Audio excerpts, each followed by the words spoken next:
Assalamualaikum warahmatullahi wabarakatuh. Selamat pagi anak-anak. Baiklah, sebelum kita memulai pelajaran, alangkah baiknya kita berdoa terlebih dahulu menurut agama dan kepercayaan kita masing-masing. Berdoa dimulai.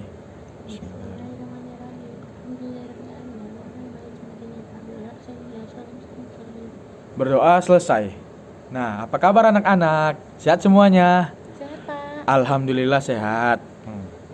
Hari ini saya akan menyampaikan materi tentang manusia dan lingkungan, di mana seperti yang kita tahu, manusia dan lingkungan tidak dapat dipisahkan. Yaitu makhluk hidup ciptaan Tuhan dengan segala fungsi dan potensinya yang tunduk kepada aturan hukum alam. Itu yang disebut manusia, mengalami kelahiran, pertumbuhan, perkembangan, dan mati, serta berinteraksi dengan alam dan lingkungannya dalam sebuah hubungan timbal balik. Pengertian lingkungan yaitu suatu media di mana makhluk hidup tinggal, mencari penghidupannya, dan memiliki karakter serta fungsi yang khas yang mana terkait secara timbal balik dengan keberadaan makhluk hidup yang menempatinya, terutama manusia yang memiliki peranan yang lebih kompleks dan real. Di sini korelasi antara manusia dengan lingkungan ada ekologi atau sama dengan oikos yang dimaksud rumah tangga. Logos sama dengan ilmu, yaitu ilmu kerumah tanggaan, ilmu yang mempelajari hubungan timbal balik antara manusia dan lingkungannya. Ekosistem. Di sini ekosistem dibagi menjadi dua, ekosistem biotik dan abiotik. Ekosistem biotik yaitu produsen, konsumen, pengurai. Dan sedangkan ekosistem abiotik yaitu tanah, udara, air, suhu, dan cahaya. Di sini kemudian ada faktor-faktor dalam ekosistem. Apa saja faktor-faktor dalam ekosistem tersebut? Yaitu ada rantai makanan, habitat, populasi, komunitas, dan biosfer.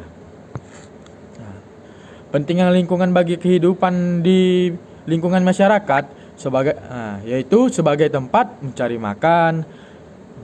Baru itu sebagai tempat berlangsungnya aktivitas sosial, ekonomi, politik, budaya, dan lain-lain juga.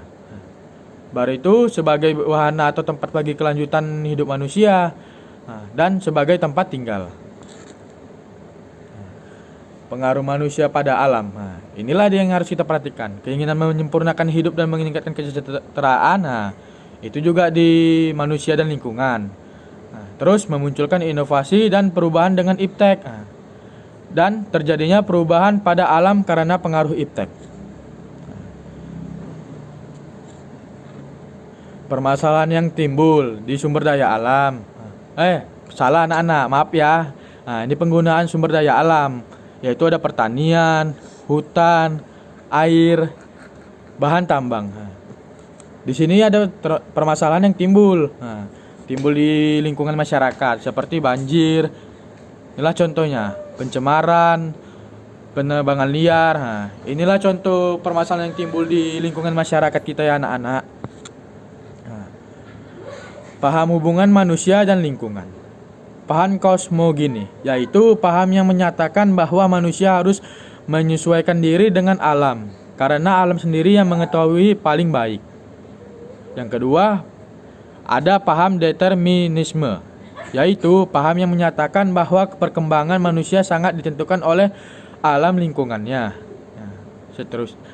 Setelah itu ada paham posibilis.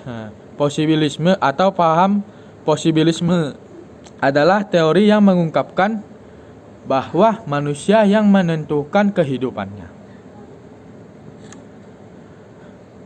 Setelah itu ada paham optimisme. Paham optimisme ini yaitu teknologi adalah paham di mana teknologi yang ada dan diciptakan ini selalu berdampak baik.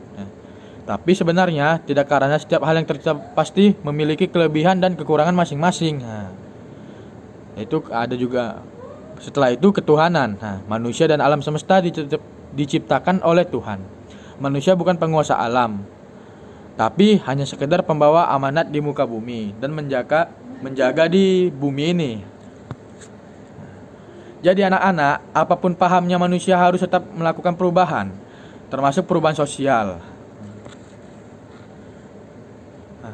Masalah di lingkungan inilah, menurut David L. Seal, yaitu ada prejudis, yaitu purbasangka, peace perdamaian, population atau penduduk, poverty yaitu kemiskinan, pollution artinya pencemaran.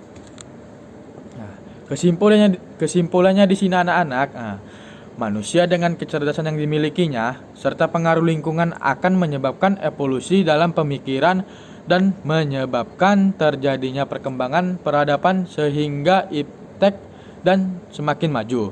Kemajuan iptek ini akan membawa berbagai dampak bagi lingkungannya di lingkungan manusia, sehingga manusia dan alam adalah sesuatu yang sudah terintegrasi dan tidak bisa dipisahkan. Baiklah anak-anak, sampai di sini dulu pelajaran kita. Semoga hari ini bermanfaat. Baiklah, terima kasih anak-anak sekalian. Wassalamualaikum warahmatullahi wabarakatuh.